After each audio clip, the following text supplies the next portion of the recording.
ফুলনি নগৰত KACৰ নতুন HP পেট্ৰল পাম্প মুকলি ফিটা কাটি শুভ উদ্বোধন কৰিলে কাৰ্বি পৰিষদৰ সদস্য কাংবুৰা কিলিঙে। কাৰ্বি আংলং স্বায়ত্তশাসিত পৰিষদৰ KAACৰ অধীনত ফুলনি নগৰত আজি আনুষ্ঠানিকভাৱে শুভ উদ্বোধন কৰা হ'ল MS মাছাত KAC ফুৱেল ষ্টেচন নামৰ অত্যাধুনিক হিন্দুস্তান পেট্ৰলিয়াম HP ইন্ধন কেন্দ্ৰ। এই নৱনিৰ্মিত পেট্ৰল পাম্পটোৰ ফিটা কাটি আনুষ্ঠানিকভাৱে শুভ উদ্বোধন কৰে কাৰ্বি আংলং স্বায়ত্তশাসিত পৰিষদৰ সন্মানীয় সদস্য কাংবুৰা কিলিঙে। উদ্বোধনী ভাষণত তেখেতে এই কেন্দ্ৰটোৱে স্থানীয় অৰ্থনীতিৰ বিকাশত গুৰুত্বপূৰ্ণ ভূমিকা ল'ব বুলিও আশা প্ৰকাশ কৰে। উক্ত ভব্য অনুষ্ঠানত অতিথি হিচাপে উপস্থিত থাকে কাৰ্বি পৰিষদৰ প্ৰাক্তন কাৰ্যবাহী সদস্য থৰেন্দ্ৰ ব্ৰহ্ম, বিশিষ্ট সমাজকৰ্মী সন্তোষ কুমাৰ পাটেল, ফুলনি নগৰৰ ৱাৰ্ড কমিছনাৰ দিলাই ইণ্টি, শিমলু আদি গাঁৱৰ গাঁওবুঢ়া ৰমান বসুমতাৰীৰ লগতে বহু গণ্যমান্য ব্যক্তি। অনুষ্ঠানত পেট্ৰল পাম্পটোৰ মেনেজাৰ ৰাজু পাটেলে এনে এক জনহিতকৰ পদক্ষেপৰ বাবে কাৰ্বি পৰিষদক ধন্যবাদ জ্ঞাপন কৰে আৰু ইন্ধন কেন্দ্ৰটো সুচাৰুৰূপে পৰিচালনা কৰিবলৈ ফুলনি নগৰৰ স্থানীয় ৰাইজৰ সহায় সহযোগিতা কামনা কৰে।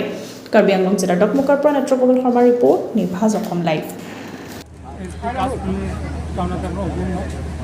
जो MSA চলাইছে আপুনি গ'লোঁ গাঁও হিচাপতে আমি এতিয়া মানে ভালকৈ নতুন বনাই যোৱা বিজনেছ কৰোঁ চবক সুবিধাটো কেতিয়াও ফোনটো ড্ৰাইভ বনাব এইটো মতলব চবৰ লোকৰ মানুহ চবত লাগে সেইকাৰণে মানে শুভকামনা জনাইছোঁ যে মোক চাথ দিয়ক এই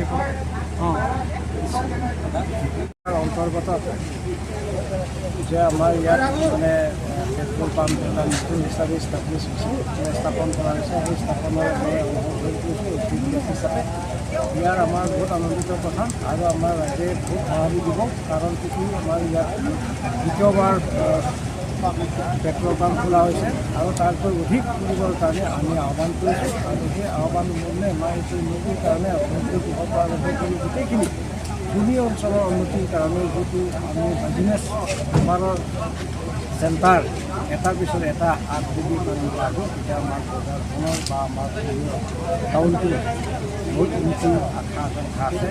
সেই আশা আকাংক্ষা কৰাৰ কাৰণে এই সভাত মই কিছু বক্তব্য দিছোঁ যাতে আমি বিভিন্ন ৰাইজে চবেই মানে সহায় দি আগবঢ়াই যাবৰ কাৰণে মই আহ্বান কৰিছোঁ। Thank U.